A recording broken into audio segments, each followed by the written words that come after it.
urgent review into how Public Health England calculates the daily death figures from coronavirus. Well, let's get more from Sky's Rob Powell, who is in Downing Street this morning. What's this all about, Rob? So this is about how Public Health England calculates who has died from coronavirus and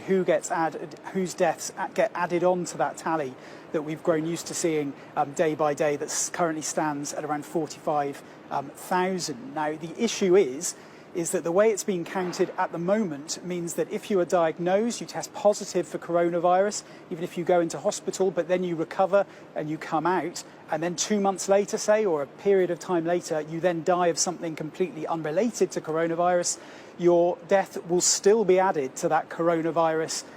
death tally. So the example that was given to me by a government source was basically if you had tested positive in February for coronavirus, you'd recovered, you'd been fine for the last few months, but then you'd been hit by a lorry or hit by a bus yesterday and died, your death would still be added on to that coronavirus tally, even though clearly, even though you may have had it, clearly your death is nothing to do with coronavirus at all. So essentially what this means is that tally that we've been used to getting from the government every day when they are updating us on death figures is likely to be out, is likely to be too high, which means that 45,000 figure that we are currently